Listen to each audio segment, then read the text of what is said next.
오늘 본문의 말씀 의지해서 오직 주의 교훈 훈계로 라는 제목으로 함께 은혜의 말씀을 나누길 원합니다. 전래동화에 나온 한 가정의 이야기입니다. 새색시가 시집을 갔습니다.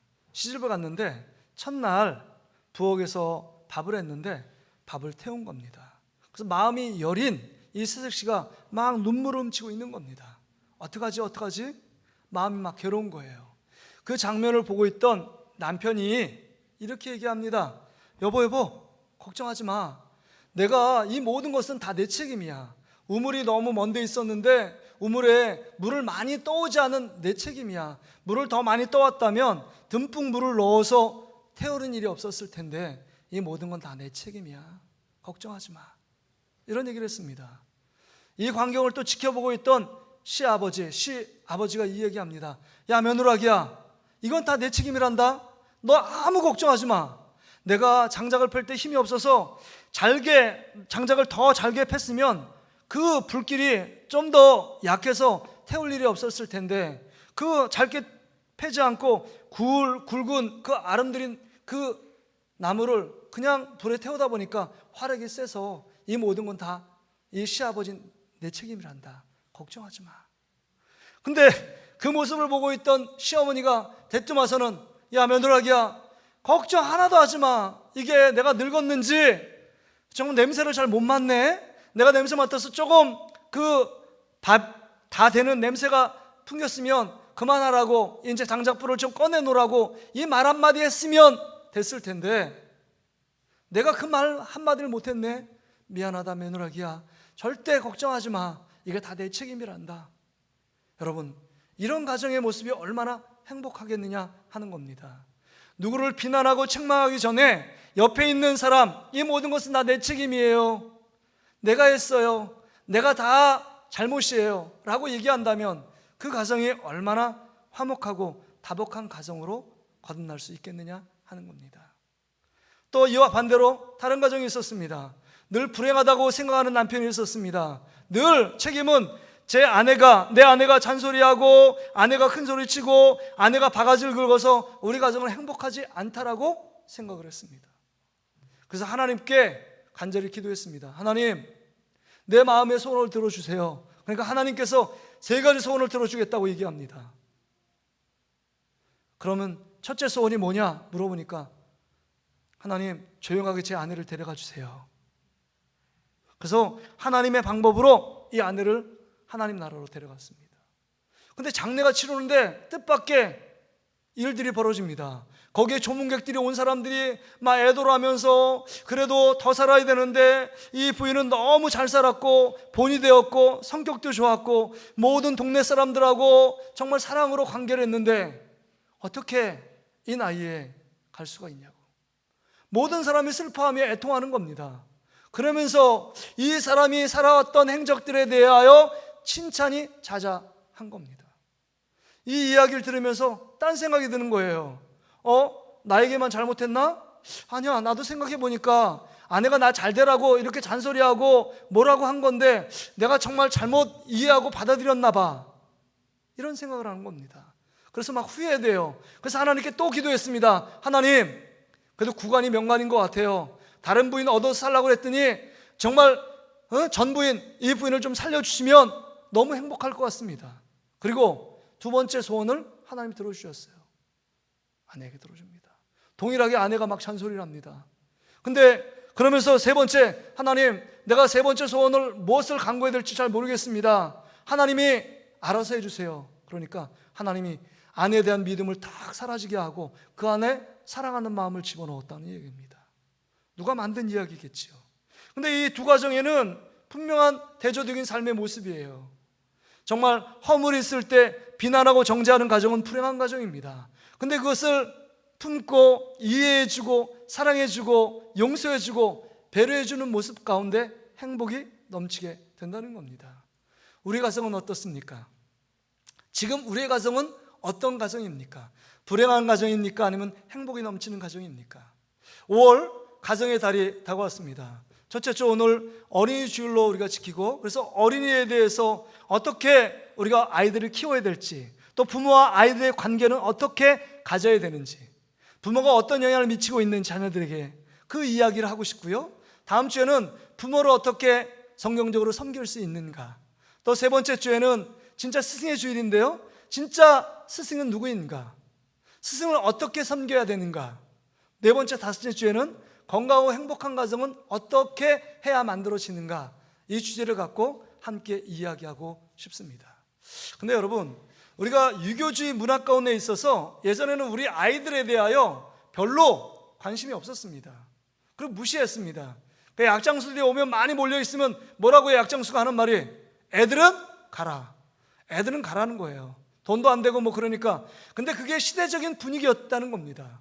어린 아이들을 무시합니다. 아이들을 소중히 여기지 않고 인격으로 대우하지 않는 우리들의 문화적인 관습이 있었습니다. 그래서 소파 방정환 선생님에 의해서 어린이날이 제정이 되고 어린이날에 다시금 우리 아이들을 인격적으로 소중한 존재라는 사실을 새롭게 인식시키는 계기가 되었습니다. 그래서 지금 1975년 이후로 어린이날이 국경일로 지정되어 지금까지 내려오고 있는 가운데 있습니다. 그래서 여러분, 옛날에는 어린아이들을 어떻게 불렀느냐? 호칭부터 다릅니다. 그래서 어린이라고 부르지 않고 이렇게 부릅니다. 애새끼, 자식놈, 여자들은 딸년, 아들놈, 그 다음 사투리로 방언으로는 어린아, 얼라, 어린놈, 어린애기 뭐 이렇게 불렀어요. 근데 이제 어린이날을 제정하면서 어린이라는 뜻은 국어사전에 어린 아이를 높인 말이 어린이예요. 그래서 어린 나이에 있는 사람들을 호칭하기를 그냥 어린이로 호칭하게 되었습니다. 장애우도 마찬가지잖아요. 장애자, 그런 말이 장애인, 요새는 더해서 장애우로 부르자, 뭐 이렇게 해서 호칭에 따라서 그 사람들이 어떻게 대우하고 어떻게 섬기느냐가 결정되게 되어 있습니다. 그래서 요새는 어린아이들을 뭐 한 가정에 한 명의 자녀 두기가 지금 쉬운 문제가 아니잖아요. 결혼도 안 하고 30대도 결혼도 안 하고 뭐 40대가 돼도 결혼이 안 하고요. 결혼해도 애를 안 낳습니다. 애를 안 낳아도 반려묘가 있어요. 개는 키우고 고양이 키웁니다. 자식은 안 키워도. 그래서 여러분, OECD 국가 중에 인구 성장률이 0.84예요. 가정당 결혼해서 한 명의 자녀를 낳지 않는 시대, 인구 절벽의 시대에 우리가 살고 있습니다. 예전은 아이들이 없을 때는 아이들이 이렇게 많아도 아이들을 막 이렇게 사랑해주고 막 그렇게 하면은 뭐 버릇 나빠진다 막 그랬는데, 지금 아이가 한 명 되고 뭐 2명 많지 않잖아요. 그러니까 아이들이 막 사랑해줬어요. 너무 과도하게 사랑해주니까 버릇이 나빠졌다 하는데, 지금은요 아이들을 볼 수 없는 시대입니다. 신림동에 아이들이 제일 많다고 알려진 지역이거든요. 근데 원신초등학교 아이들이 점점 더 줄어드는 거 아십니까? 200명 안팎이래요, 전교생이. 그럼 한 반의 학생들이 몇 명이겠습니까? 점점 더 인구 절벽에 들어서고 있습니다. 더 큰 문제는 있는 아이 가운데 예수 그리스도를 믿는 하나님의 자녀로 자라는 아이들은 100명에 3명꼴이 되지 않습니다. 그러니까 한국교회가, 여러분 10교회 중에 6교회, 7교회가 주일학교가 사라진 시대에 지금 살고 있다는 겁니다. 아무리 큰 교회도 주일학교가 몇 명 남아있지 않습니다. 지금 한국교회는 위기를 맞고 있습니다. 우리 어린이 주일로 지내는데 정말 목회자인 제가 심각하게 고민하고 있습니다. 근데 더 큰 심각한 문제는 뭐냐? 점점 더 아이들이 사라지고 있고, 점점 더 아이들이 믿음 안으로 들어오지 않고, 지금 기독교 교육을 받지 않고 있음에도 불구하고 기성세대인 우리들이 별로 아이들에 대한 관심, 아이들에 대한 투자, 아이들에 대한 여러분 그 관이 점점 더 관심이 없어지는데 문제가 있습니다. 그래도 어른이 있는데요 뭐 생각하는데, 여러분 10년, 20년, 30년 후에 우리가 가고 다음 세대가 과연 있겠느냐 하는 것을 생각할 때 마음이 참 아픕니다. 지금 뭐 냉난방기 뭐 이 공사가 한 3,100만 원 주고 했거든요. 이 공사가 인건비 포함해서. 근데 이런 어마어마한 돈을 투자해서 했는데 이것을 받을 수혜자들이 사라져 있다면 무슨 의미가 있느냐 하는 겁니다. 교회는 건물이 아니잖아요. 교회는 우리입니다. 예수 믿는 성도들의 모임이 교회예요. 우리가 교회인데 교회에 있는 성도들이 사라진다면 교회는 건물만 남을 겁니다. 8, 90년대까지만 해도 교회를 어떻게 아름답고 웅장하게 지을까를 목회자들이 고민했습니다. 교회들이 고민했습니다. 지금 2010년도 이후부터는 목회자의 고민은 어떻게 교회의 재산을 유지하고 그 다음에 아름답게 분쟁 없이 교회를 팔까 이렇게 생각하고 있습니다. 정리할까요? 왜요? 성도는 없는데 유지비가 너무 많이 드는 겁니다. 분당 지역에 판교에 새로운 도시가 형성됐습니다. 10만 가까이의 사람들이 입주했어요. 그래서 10개 교회가 큰 교회가 들었었습니다. 근데 10개 교회 중에 8개 교회가 이단에게 교회가 팔렸습니다. 2개 교회도 힘겹게 버티고 있습니다. 교회들이 분당에 굵직굵직한 교회들이 몇 교회가 있는데 한 번에 예배 드려도 모든 성도를 채워도 남는 공간입니다. 지금은 이게 우리가 겪고 있는 위기입니다. 아이들이 낳지 않을 뿐만 아니라 아이들을 교회로 인도하지 않습니다. 인본주의 세상적인 교육으로 그 아이들이 대학 가고 그 아이들이 출세하고 그 아이들이 좋은 직장 가고 이것은 집중하는데 이 아이들이 어디서 태어났고 어떻게 살다가 어떻게 삶을 마감하고 죽음 이후에 사회 세계는 어떻게 펼쳐지는지를 알지 못합니다. 그러니까 인본주의 교육, 세속적인 교육을 늘 받습니다. 그 안에 창조적인 교육은 없습니다. 하나님이 우주 만물을 창조했고 6일째 창조하고 7일째 쉬셨다. 이 모든 소유주는 하나님 아버지다. 이런 얘기는 없습니다. 진화론을 얘기를 많이 합니다. 창조론은 한 줄로 그냥 지나가요. 과학과 이성에 정말 검증된 것만 믿는 시대, 보여지는 것만 있다고 말하는 시대 속에 우리 자녀들이 살고 있습니다. 과학의 문명이 전부라고 생각해요. 그러니까 휴대폰 보는 게 너무 좋은 거예요. 교회 가는 것보다 휴대폰 보고 게임하는 거, 혼자서 어떤 일을 하는 거, 그것이 즐깁니다.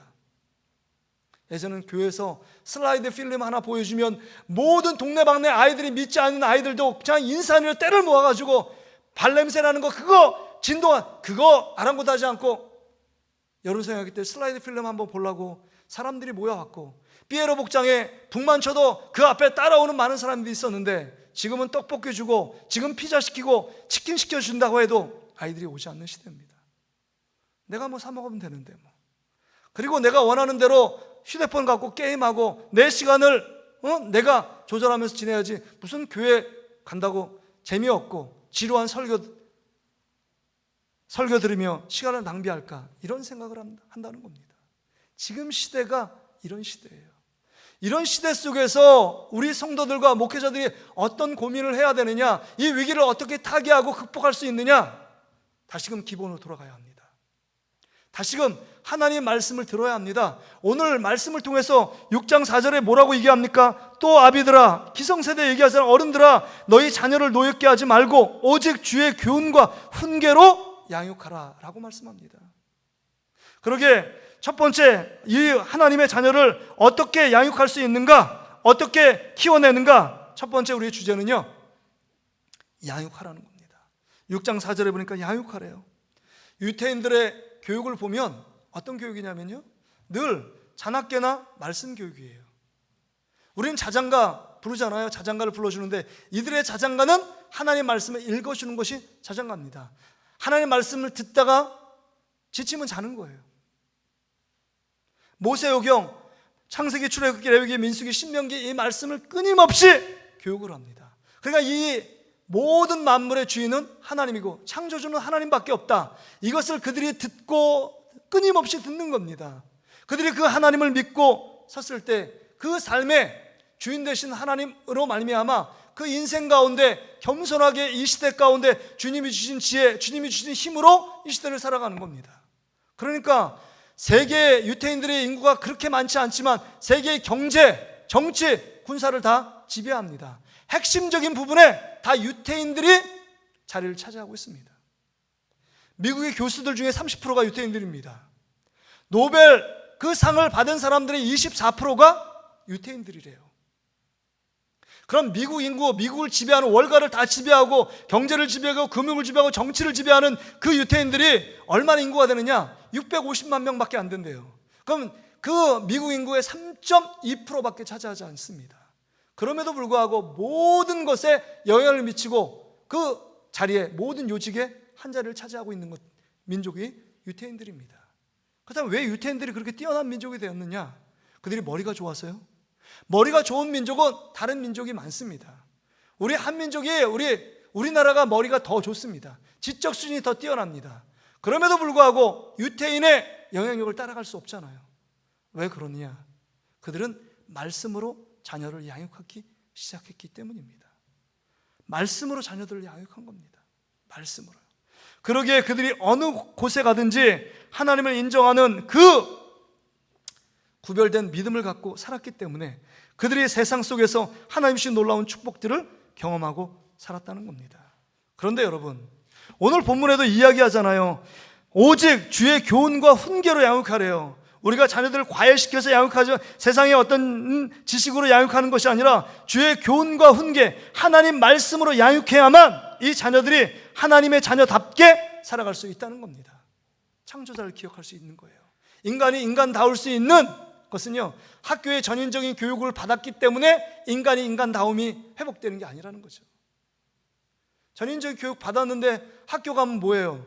저 좋은 거를 배워요? 요새 학교 무용론이 나오고 있습니다. 학교 가지 말고 나쁜 것만 배우고 그 다음에 공부 못하면 나고자만 되니까 밑에 베이스 깔아주지 말고 집에서 홈스쿨링 하자. 그래서 홈스쿨링이 점점 더 유행하고 있는 거 아닙니까? 전인적인 교육은 학교의 인본주의 세속적인 교육으로 아이들이 자라갈 수 없습니다. 오직 하나님의 말씀, 이 우주를 창조하시고 내가 정말 살아도 하나님의 영광을 위해 살아야 되고 죽음 이후에 예수 그리스도를 믿는 자는 천국과 지옥이 있다는 사실을 믿고 내가 이 땅 가운데 하나님께 맡기는 사명과 비전과 꿈을 향하여 달려가는 아이, 그런 아이로 자라가는 것이 주님이 기뻐하시는 삶의 모습이다. 이것을 깨닫는 자녀들은 인생을 하루하루를 불평하고 원망하는 것이 아니라 성실하게 하루하루를 살아갈 수 있습니다. 그런데요, 하나님을 모르면 본능적으로 살아갑니다. 그래서 금요성령 집회에 얘기했죠. 솔로몬이 모든 걸 다 누려봤는데 하나님 없는 삶, 예수 그리스도를 믿지 않는 삶은 짐승과 같다는 거예요. 본능에 충실합니다. 우리 그렇잖아요. 지금도 믿음 없는 사람은 정말 무엇을 먹을까, 더 맛있는 것을 먹을까, 어떻게 살까, 무엇을 먹고 마실 거, 그것을 늘 초점을 맞추며 살아가는 건 아닙니까? 이게 짐승 똑같은 거잖아요. 정말 의미 있고 가치 있는 삶이 무엇인가를 우리는 알지 못합니다. 하나님 없이는요. 하나님을 발견할 때, 예수 그리스도를 만날 때, 예수님이 나의 삶의 구주시고 나의 모든 죄를 위해 십자가에 죽으신 분으로 깨닫고 믿고 고백하는 그 믿는 아이로 자라갈 때만이 그 아이들이 부모에게 효도하고 내가 이 세상을 어떻게 살아가고 예의 바르게 살아가고 이 세상의 빛과 소금의 역할을 감당해야 되겠구나, 이런 생각을 하게 되어 있다는 겁니다. 그렇지 않으면요, 본능적으로 살아가는 거예요. 더 좋은 직장, 더 좋은 차, 더 넓은 집, 이것을 생각하다 인생의 목적이 그것으로 끝나는 인생이 되고 만다는 겁니다. 그러게 여러분, 우리는 어떻게 이 아이를 키울 것인가, 어떻게 하면 하나님 말씀으로 이 아이를 노출시킬까, 이것을 고민해야 합니다. 제가 어렸을 때 읽고 감동을 받았던 책이 있습니다. 대지라는 소설인데요, 그 대지라는 소설을 쓴 사람은 펄벅 여사입니다. 이 펄벅 여사는 이것 때문에 노벨 문학상을 받았거든요. 근데 이 펄벅 여사의 아버님은 중국 1890년대 후반에 정말 선교사로 갔던, 헌신했던 아버지. 그다음 어머님은 22살에 결혼해서 애를 7명을 낳았는데 그 어머니 앞에서 4명이 병들어 죽었습니다. 그 3명 중에 한 사람이 펄벅 여사예요. 근데 여러분, 1800년대 후반대에 중국의 땅에 선교한다는 건 거의 죽음의 고통과 방불하는 어려움을 겪고 있습니다. 그거 선교하다가 핍박을 당하고, 선교하다가 테러를 당하고, 선교하면서 굶주리는 적도 많고, 그것 때문에 여러 가지 말도 안 통하는 문화도, 낯선 문화 속에서 외로움과 낯설음에 늘 눈물 지며 살아갈 수밖에 없는 이 펄벅의 어머니. 그래서 여러분, 어머니의 초상이라는 그 소설을 썼는데 이 펄벅이요, 어머니의 모습을 거기다 그려놨어요. 그래서 뭐라고 얘기하느냐, 어머니는 그렇게 고통과 괴로움 가운데 있었는데 늘 그 고통과 괴로움은 펄벅 여사가 느끼지 못했대요. 엄마가 늘 밝고, 그 다음에 어떤 좋은 잡지에 있으면, 재밌는 잡지에 있으면 그 벽에다 붙여놓고 애들하고 그거 보면서 나누고 게임도 하고, 아이들이 정말 어머니의 고통, 아버지의 그 고통을 느끼지 못하도록 밝고 건강하고 행복하게 그 모든 일상들을 만들어 놓았다는 거예요. 근데 그 양육의 핵심이 뭐였느냐? 여러분, 그 펄벅 어머니, 그 어머니가 늘 강조하던 말씀이 있었대요. 시편 84편 5절 6절의 말씀이에요. 우리 같이 한번 이 말씀을 암송시켰는데 한번 읽어보겠습니다. 같이 읽습니다. 시작. 주께 힘을 얻고 그 마음에 시온에 데려가 있는 자는 복이 있나이다. 그들이 눈물 골짜기를 지나갈 때 그곳에 많은 샘이 있을 것이며 이른 비가 복을 채워주나이다. 주께 힘을 얻고 그 마음에 시온에 데려가 있는 자는 복이 있다. 하나님 믿고 하나님 알면 힘을 얻는 자는 복이 있다. 정말 이른 비가 너에게 복을 채워줄 거다.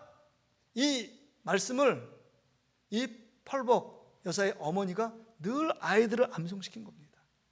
말씀을 암송시키고 말씀을 붙잡고 살아갈 수 있도록 교육시키고 양육하니까 그 가운데 이 펄벅 여사가 나온 거 아닙니까? 전 세계에 소설을 통해 영향을 미쳤던 그 펄벅 여사를 키우게 된 것입니다. 여러분, 우리 자녀를 어떻게 키우길 원하십니까? 자녀들을 돈으로 키운다고요? 자녀들을 여러 가지 환경 속에 좋고 정말 더 맛있는 거, 더 좋은 환경으로 배려한다고요? 그렇다고 해서 이 아이들이 정말 하나님이 기뻐하는 아이들로 자라는 것은 아니라는 것입니다. 외적인 모습을 다 대준다고 해서 우리의 내면 마음속을 변화시킬 수 있느냐? 그럴 수 없다는 겁니다. 우리 부모의 역할은요, 이 자녀는 하나님의 자녀예요. 청지기적으로 잠시 잠깐 우리 자녀를 맡겨준 것인데 이 청지기적인 사명을 잘 감당하기 위해서는 먹는 의식주 문제만 해결해 줄 것이 아니라 이 영적인 문제, 부모가 돼서 주의 교훈과 훈계로 이 자녀를 양육하지 않으면, 주의 말씀으로 양육하지 않으면 여러분이 원하는 대로 자녀들이 자라갈 수 없다는 겁니다. 양육한다는 헬라어는요, 에크트레포라는 단어입니다. 이 단어의 뜻은 꽃을 기른다, 몸을 돌본다, 이런 뜻이에요. 우리 부모들이 그렇잖아요. 화단의 베란다에 화초 키우는 분 많잖아요. 다육이도 키우는 분 있더라고요. 그럼 물을 줘야 됩니다. 그것도 게으르면 안 돼요. 게으르면 꽃도 다 죽습니다. 제가 꽃을 별로 안 좋아하는데요, 이유는 꽃의 라이벌을 느끼기 때문입니다. 제 아내가 저보다도 꽃을 더 아주 물도 주고 아주 여러 가지 병들면 닦아주고요, 줄기조차 하나하나 세심하게 닦아주더라고요. 그래서 제가 그랬어요. 여보, 그러지 말고 저 꽃보다 좀 나를 더 생각해 보라고. 이사 갈 때 막 힘들게 이거 센세베리아 이런 거 막 가져간대요. 그래서 내가 버리고 하자고, 좀 버리고 하자고. 그 다음 말은 제가 안 하겠습니다. 뭐라고 했는데, 근데 여러분, 이렇게 시간을 막 보내요. 화초 키우는데. 그 다음에 여러분의 건강을 위해서 매일 운동도 하고 일주일에 몇 번씩 운동하잖아요. 근데 여러분의 자녀를 키우기 위해서 시간을 내어서 애들에게 무엇을 가르치고 무엇을 던져주고 있느냐 하는 것입니다. 나의 건강을 위해서, 나의 취미생활을 위해서 이렇게 꽃을 기르고 화초를 기르는 데는 시간을 아낌없이 투자하는데, 우리 자녀들의 영적인 모습, 하나님의 자녀로 세우기 위하여 이 아이들을 위하여 어떤 모습을 지금 시간을 보내고 무엇을 하고 있는가, 우리 자신을 돌아볼 수 있어야 합니다. 우리는 늘 생각합니다. 우리 부모들은, 자녀들은 나보다 더 좋은 환경에서 자라길 원하고 나보다 더 나은 사람이 되기를 원하는 것이 부모의 공통적인 인지상정의 마음입니다. 그렇다면요, 그렇다면 여러분 생각, 여러분 고집, 여러분 주장, 여러분 계획대로 자녀를 키우지 마세요. 그렇게 계획대로 한다고 해서 자녀가 자라는 것이 절대 아닙니다. 늘 실망하고 낙심해요. 내가 너를 어떻게 키웠는데 너 나한테 반항하고 너 어떻게 내 말 듣지 않아? 내 말 듣지 않는 게 다 당연한 겁니다. 그건 내 자녀가 아니기 때문이에요. 그러기에 그들을 이 땅 가운데 존재케 하신 하나님을 먼저 알도록 우리가 주의 말씀으로 양육하고 훈계해야 될 책임이 우리 가운데 있다는 겁니다. 그래서 여러분, 이 시대 속에서 우리가 우리 자녀를 어떻게 키울 것인가, 이것은 목사인 저에게도 큰 과제입니다. 그래서 여러분, 저도 10시부터 10시 반까지 어떻게든 분주하고 바쁘지만 우리 아이들하고 함께 시간을 함께 공유하려고 그래요. 정말 함께 모여서 찬양 한 곡 부르고 말씀 한 장을 읽고 그 다음에 하나님께서 주시는 그 감사의 제목이 뭐냐, 감사했던 일이 뭐냐, 또 함께 기도 제목을 나누며 더 대표로 돌아가면서 기도를 하게 됩니다. 이 짧은 시간 가운데 하나님, 우리 자녀들이 믿음 위에 바른 자녀들로 자라게 해주십시오. 이렇게 생각할 수 있어요. 아니, 목사님이니까 당연히 가정예배 드리는 거죠. 목사라고 가정예배 드리기가 쉽지 않아요. 작정해야 합니다. 시간을 떼어 드려야 돼요. 이 아이들을 위하여 그래도 축복하고, 아이들이 이 세속적인 물결 가운데 다 휩쓸리고 그것 때문에 다 그냥 쓰나미를 맞아서 다 쓸려가고 있는 이 가운데 하나님의 말씀이라도 한 번 더 생각하고 하나님을 찬양하고 하나님을 기억하도록 만드는 것, 이것이 부모된 책임과 의무라는 사실입니다. 그렇지 않으면 이 위기, 한국교회 위기를 타개하고 위기를 극복해낼 수 없습니다. 사람의 숫자가 문제가 아니에요. 한 사람의 사도 바울 같은 사람이 전 세계를 변화시키는 것입니다. 그런데 한 사람이 우리 주일학교 학생들이 믿음 안에 잘 양육받고 교육받으면 이 어두워진 세상을 뒤집어 놓는 것입니다. 여러분이 여러분의 손주와 자녀들을 위하여 기도하며 아낌없이 하나님을 사랑하는 모습을 보인다면 세상을 바꿔놓습니다. 그래서 잠언 22장 6절에 이런 말씀을 하잖아요. 여러분, 3살 버릇 여든 간다 그러잖아요. 여러분이 지금 어떤 모습을 보이느냐, 어떻게 뭐를 하느냐, 그러면 나중에 그 결과 열매로 맺게 된다는 겁니다. 그래서 잠언 22장 6절 말씀을 같이 한번 읽어보겠습니다. 시작. 마땅히 행할 길을 아이에게 가르치라. 그리하면 늙어도 그것을 떠나지 아니하리라. 여러분, 어린 아이일 때부터 마땅히 해야 할 바를 가르쳐야 돼요. 하나님 말씀을 들려줘야 합니다. 하나님 말씀을 읽어줘야 합니다. 하나님 말씀을 배우도록 영적인 일들에 노출시켜야 합니다. 그럴 때 이 아이가 늙어서도 그 하나님 안에 머물고 하나님을 떠나지 않는 하나님의 자녀로 성장할 수 있다고 말하는 겁니다. 바라기는 이 말씀을 듣는 우리 자녀들, 우리 손주들이 정말 하나님 안에서 말씀으로 양육받는 모든 자녀들 될 수 있기를 주의 이름으로 축복합니다. 우리 두 번째로는요, 이 말씀을 통해서 이 시대 가운데, 이 한국교회 위기를 맞은 이 시대 속에서 우리가 어떻게 자녀를 양육해야 되느냐? 노엽게 하지 말라는 겁니다. 노엽게 하지 말라. 노여움. 아이들이 분노하게 만들잖아요. 그럼 아이들이요, 자포자기합니다. 낙심하게 합니다. 창의력이 떨어져요. 그래서 반대급분 가만히 있는 무기력증에 빠지지만 반대하면 부모에게 반항합니다. 가출합니다. 지멋대로 살아요. 이게 노엽게 했기 때문입니다. 노엽게 한 결과예요. 그러게 자녀들을요, 사랑해야 돼요. 사랑의 언어가 너무 중요합니다. 뿌린 대로 거둬요. 그래서 자녀들 탈선하고 그러면 어린아이들 그러면 막 이상한 쌍욕을 했잖아요. 애들한테 하지 못하려고 감정이 치우쳤어요. 그러니까 이 아이들도 알아요.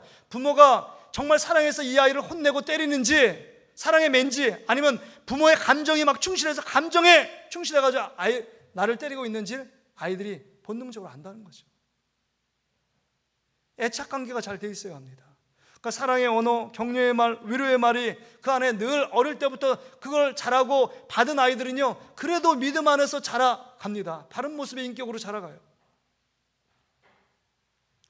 덴마크에 한 소년이 있었습니다. 이 소년은요, 글을 잘 못 써요. 글을 너무 잘 못 씁니다. 11살, 지금 말하면 우리 아이들 초등학교 4학년 됐는데 글을 써보라면, 일기를 써보라면 너무 개발세발 쓰고 내용이 안 맞습니다. 그러니까 선생님이 그거를 읽다가 던지는 거예요. 내가 네 글을 읽는 것보다 내가 지금 주어진 일들을 하는 것이 나았다. 너의 글 괜히 읽었다. 그리고 책망하고 비난을 했습니다. 이 소년한테. 근데 그걸 똑같이 그 글을 쓴 이 소년의 어머니한테 그 글을 보여주었습니다. 그 어머님이 환하게 웃으면서 이렇게 얘기하는 거예요. 야야, 봄에 봐봐. 꽃무늬가 아직 안 피었지? 꽃이 피려면 조금 남았지? 너의 글은 아직 꽃망울이 그냥 있는데 조금만 더 지나면 꽃망울 활짝 펴서 아름다운 꽃처럼 될 거야. 걱정하지 마. 걱정하지 마. 넌 커가지고 정말 유명한 작가가 될 수 있어. 그렇게 이 엄마가 격려의 말, 칭찬의 말, 인정해 주는 말을 해주었습니다. 주위 사람들은 다 걔는 안 된다고, 도저히 성장할 수 없을 거라고 이렇게 얘기를 했어요. 근데 어머니 한 사람이 그 아이를 끝까지 믿어주고 칭찬해주고 격려해 주었습니다. 이 아이가 커서 누가 됐는지 아세요? 동화의 아버지라고 말하는 안데르센, 덴마크가 나온 유명한 동화 작가인 안데르센이 됐습니다. 그래서 이 작품을 통해서 어린아이뿐만 아니라 어른 세대에도 엄청난 영향을 미치고 있잖아요. 그렇습니다. 격려의 말 한마디는요, 여러분 돈이 없어도 정말 최고의 선물을 줄 수 있는 게 격려잖아요. 삶의 운명을 바꾸고 가치관을 바꿀 수 있는 말이 격려의 말 한마디예요. 다른 각도로 보게 합니다. 난 쓸모없는 인간인 줄 알았는데, 나는 정말 별볼일 없는 인간인 줄 알았는데, 엄마 아빠가 정말 인정해주고 칭찬해주고 격려의 말을 통해서 내가 이렇게 소중한 존재인가? 나도 그래도 쓸모 있는 인간인가? 자기 자신을 생각하게 된다는 거죠. 근데 늘 너는 안 돼, 못 돼, 막 그러면서 넌 나가주고 막 이런 말을 듣는다면 이 아이의 마음속에 노여움이 폭발하는 거죠. 아무리 좋은 교육에 안 들어갑니다. 그래서 노엽게 한다는 말은 원어상에 이런 말입니다. 배가 있는데, 예전에 돛담배잖아요. 배가 있는데 노엽게 한다는 건 배에, 돛담배에 바람이 불지 않는다라는 의미를 갖고 있어요. 바람이 불지 않으면 배가 운행할 수가 없습니다. 자기가 원하는 목적지까지 갈 수가 없는 거예요. 그래서 여러분, 이 아이의 인간의 성장, 발달, 그 다음에 그 발전할 수 있는데 바람이 불지 않는다면, 노엽게 해서 바람이 불지 않는다면 이 아이는 성장이 멈추는 겁니다. 노엽게 하기 때문에. 그래서 여러분, 노엽게 하면 이 아이들이 용기가 상실돼요. 자신감이 떨어집니다. 특별히 자존감이 떨어집니다. 우리 아이들이 뭐 얼굴들 잘생기고 다 그런데 왜 이렇게 자존감이 약한지 모르겠다. 여러분, 자녀들 노엽게 하기 때문입니다. 특별히 지금도 제가 기억하는 것은, 여러분, 부부싸움을 하잖아요. 부부싸움을 하면 이 아이들이 자존감이 막 떨어진대요. 그렇기 때문에 될 수 있는 대로 자녀 앞에서 부부싸움을 하지 말아야 합니다. 그리고 여러분, 우리 아이들에게 어떻게 하면 이 아이들을 사랑의 언어, 격려의 언어, 칭찬의 언어, 인정하는 언어를 쓸까? 이것을 생각해 봐야 합니다. 제 아내가 이렇게 보니까 이렇게 하다가도 아이들하고 뭐 말싸움도 하고 막 이렇게 할 때도 있는데, 제 아내가 잘하는 게 있어요. 뭐라고 하냐면 아이들 끝에 늘 사랑한다는 말을 쓰더라고요. 제 아내도 잘 모를 거예요, 그 말을 쓰는지. 근데 계속 사랑한다 말을 했는데 이 말이 정말 그 마음을, 아이들의 마음을 그 마음에 감동을 주는 것 같아요. 제가 결정적인 순간에, 저도 자녀들을 열심히 뭐 하고 막 하잖아요. 결정적인 순간에 우리 3남매가 다 엄마 편이에요. 열받게요. 엄마 편이에요. 다 엄마 편. 그 엄마가 시간을 많이 보내는 것도 있지만 진정성 있게 아이들에게 말을 하고 그 다음에 대하니까 그 말과 행동을 통해서 이 자녀들이요, 이 엄마의 사랑을 느끼고 깨닫는 겁니다. 그러니까 결정적인 순간에 엄마 편을 드는 거예요. 내 편은 없구나, 내가 잘해야 되겠구나, 이걸 깨닫잖아요. 응?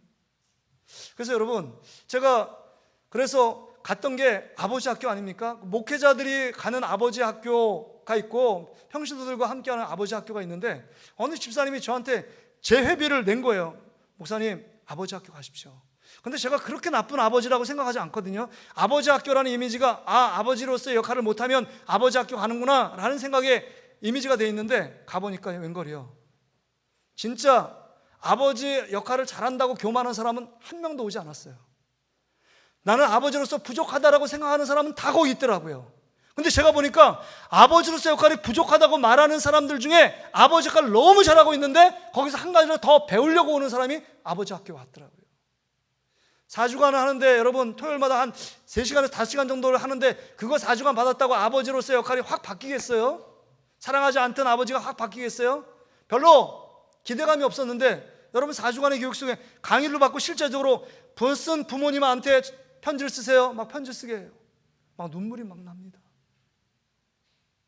뿐만 아니라 우리 우리 테이블 우리 조에 75세 된 아버지가 계셨는데 거긴 특별하게 40세 된 아들이 온 거예요, 같이. 근데 자기가 어떻게 젊었을 때 막 술 먹고 애 때리고 그 아들 때리고 막 힘들게 했던 그것 때문에 이 아들이 그 마음의 상처와 아픔, 고통으로 트라우마로 남아있던 그 아들이 아빠를 용서하고 그 다음에 아빠가 용서해달라고 무릎 꿇고 그 앞에 빌면서 둘이 안으면서 엉엉 우는 장면을 보는데 모든 사람이 다 눈물바다가 됐어요.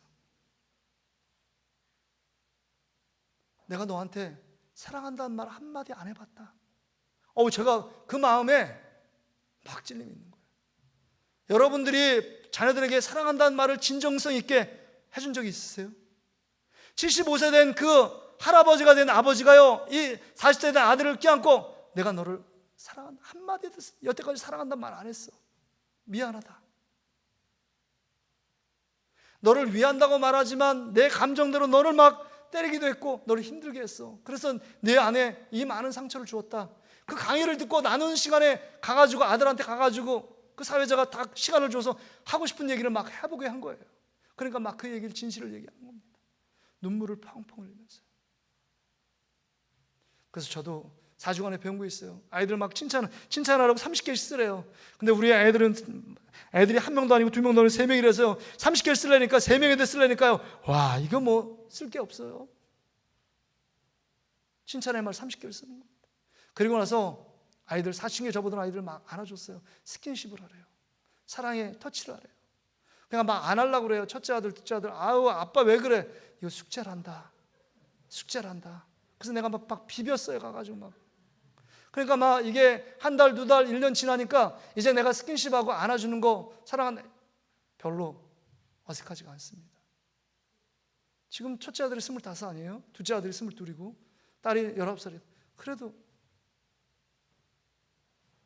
여러분, 자녀를 노엽게 하지 마세요. 아이들하고 공감대를 형성해야 합니다. 그리고 사랑의 언어, 사랑한다고 말해줘야 합니다. 그럴 때 이 아이들이 영적으로 정서적으로 풍성해져요. 사랑한다고 말해야 합니다.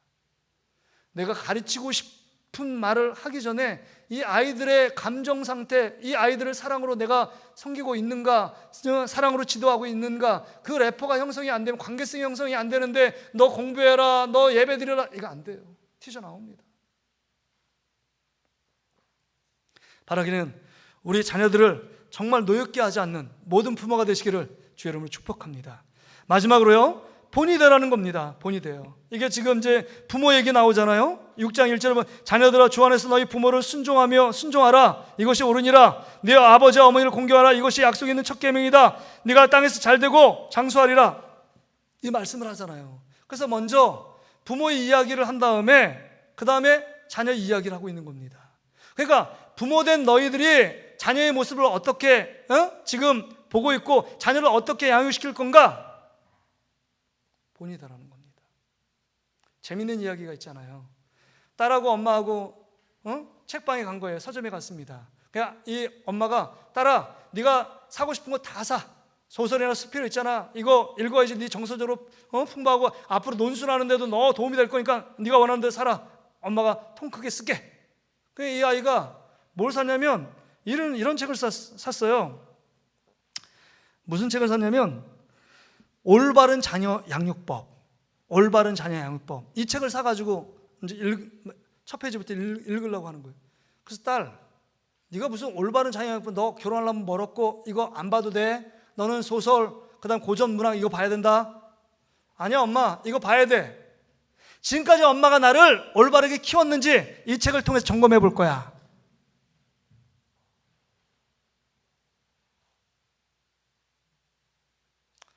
자녀들의 본된 삶을 살아가는 건 우리 부모의 몫입니다. 자녀들의 영원한 스승은요, 부모입니다.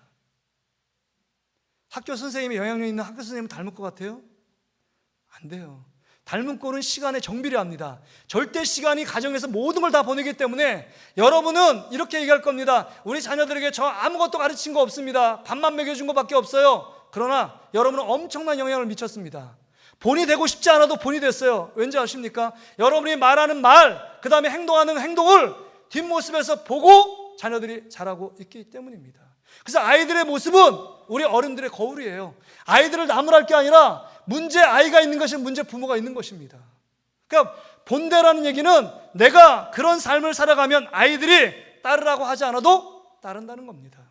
아이들에게 말씀 읽는 모습을 보여주고 가정 예배를 통해서 예배하는 삶이 인생의 삶이다라고 끝까지 그 일들을 해나간다면 아이들이 힘들고 어려우면 기도할 것이고, 힘들고 어려우면 자녀들 모아서 예배 드릴 것이고, 힘들고 어려울 때마다 하나님께 엎드려 기도하는 모습을 보여줬다면 아이들은요, 그 모습 고스란히 따라하게 될 것이라는 겁니다. 그러기에 여러분, 말로 되지 않는다는 거예요. 본이 삶의 본을 보여야 한다는 겁니다. 하나님을 사랑하는 모습, 예배를 귀히 여기는 모습, 하나님을 죄의 삶의 가장 우선순위에 세운 모습을 여러분의 삶의 선택과 결정 속의 것을 보여준다면 자녀들이 그렇게 따라간다는 겁니다.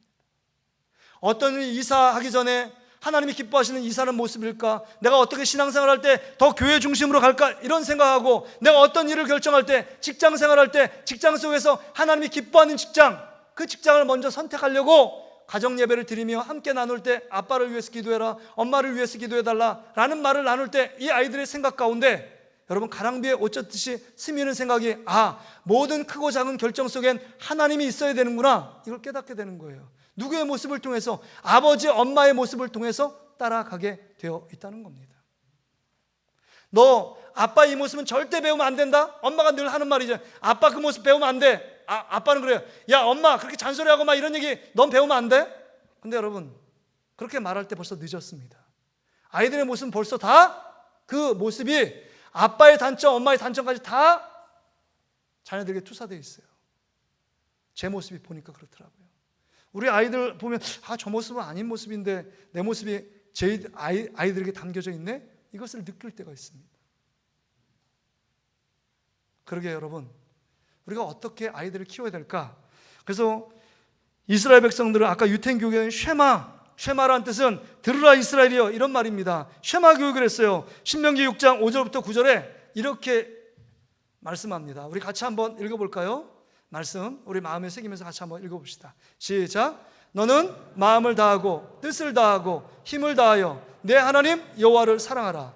오늘 내가 내게 명하는 이 말씀을 너는 마음에 새기고 내 자녀에게 부지런히 가르치며 집에 앉아 있을 때에든지 길을 갈 때에든지 누워 있을 때에든지 일어날 때에든지 이 말씀을 강론할 것이며 너는 또 그것을 내 손목에 매어 기호를 삼으며 내 미간에 붙여 표를 삼고 또 내 집 문설주와 바깥문에 기록할지니라. 그러니까 앉든지 일어섰든지 잠자고 있든지 상관없이 하나님 말씀을 가르치고 네가 하나님을 사랑하는 모습을 보여주고 하나님을 예배하는 모습을 보여주고 말씀 읽는 모습을 보여주라. 그리고 이 아이가 듣든지 안 듣든지 말씀을 틀어주고 찬양을 틀어주라, 이런 말이에요. 적용시키면 이런 말입니다. 말씀을 듣게 하고 깨닫게 하고 믿음을 갖게 하는 건 하나님의 역사, 성령님의 역사라는 거예요. 언제 이 아이가 하나님의 은혜를 받고 변화될지 모른다는 겁니다. 변화를 줄 수 있도록 여러분, 소가 물을 먹을 수 있도록 우물가까지 데려갈 수 있는 건 우리의 역할이에요. 먹고 마시는 건 자기의 몫이지만, 그래서 정말 우리 부모들이 이 본을 보여서 이 일들을 감당해야 한다는 겁니다.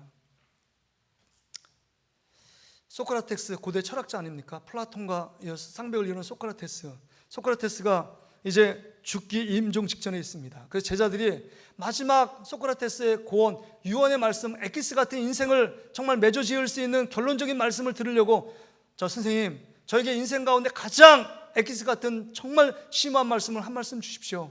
그 말씀을 교훈 삼고 평생을 그 말씀을 의지하며 살겠습니다. 그렇게 얘기했어요. 그러니까 이 소크라테스가 하는 말이, 아테네 산골짜기에 올라가서 산을 향하여 외치고 싶은 말이 한 가지 있대요.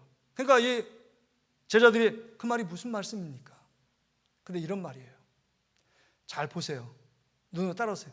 사람들이요, 재물을 모으는 일에만 충실하지 말라.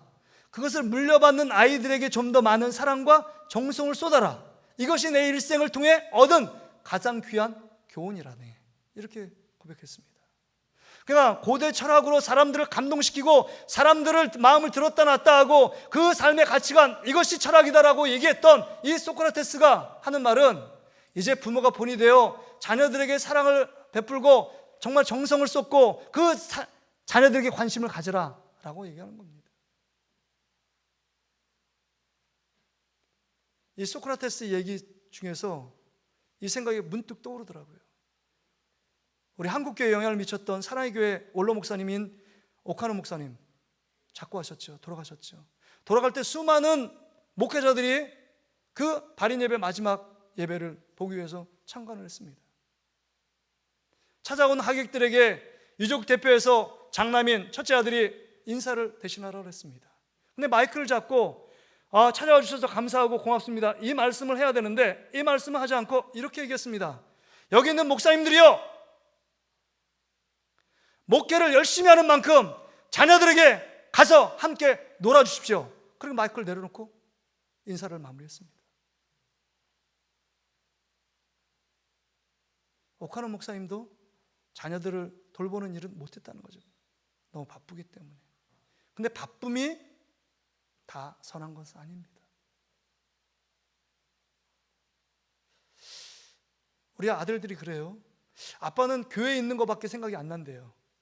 그리고 주일 오후 예배 끝나고 저녁 예배가 있었던 때는 저녁 예배 때 목사님들끼리 회의하니까 회의하는데 10시 반, 11시고 계속 차에서 기다렸던 생각이 늘 어렴풋이 난대요.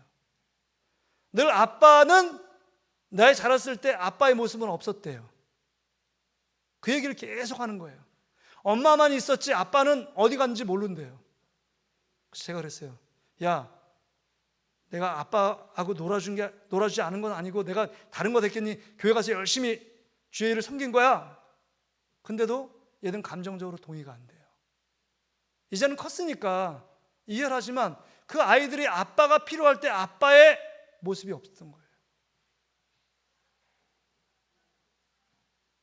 이제 저같이 후회하지 말고 지금 이 순간에 자녀들이 없어요? 우리 손주 손녀들 이제 어버이날도 오고 다가오잖아요. 아이들, 그러면 올 때 이 아이들에게 한마디 던져줘야 합니다.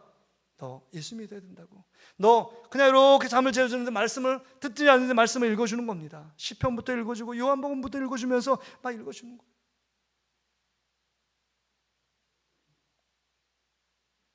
어렸을 때 어머니 할머니를 통해서 들었던 이 말씀이 그 인생을 좌우하고 그 인생 가운데 하나님의 은혜 안에 떠나지 않고 그 안에 머물러 있게끔 만든다는 사실입니다. 말씀을 정리합니다. 이제 여러분 어떻게 살겠습니까? 여러분이 본을 보이든 보이지 않든 여러분의 우리가 부모라면 아이들에게 어마어마한 영향력을 미치고 있는 것입니다. 여러분의 말 때문에, 행동 때문에. 이제는 여러분 이제 씨앗을 뿌려야 합니다. 늦을 때 후회할 때가 이른 때입니다. 지금부터 나의 모습을 변화시켜야 합니다. 자녀를 변화시키기 전에 우리가 먼저 변화되어야 합니다. 기도하는 모습을 변화시키고 하나님 앞에 가장 귀한 것은 우리가 하나님께 시간을 드리고 하나님 앞에 예배하는 것이다. 이것을 키워주고 여러분 기도하는 모습을 지금부터 보여준다면 아이들이, 여러분의 손주들이 여러분의 뒷모습을 보고 믿음의 자녀로 세워질 줄 믿습니다. 지금 이 순간에 우리가 어떤 관계, 우리 자녀들과 어떤 관계를 해야 되는지를 다시 한번 생각해보고 다시금 믿음으로 축복하세요. 자녀들을 사랑한다고 말하세요. 정말 너는 하나님 앞에 귀하게 쓰임받을 큰 용사가 될 거라고 말해주세요. 안아주세요. 안아주세요. 노엽게 하지 마세요. 인정해주세요. 칭찬해주세요. 그 아이가 정말 믿음 안에 굳게 자라게 될 줄 믿습니다.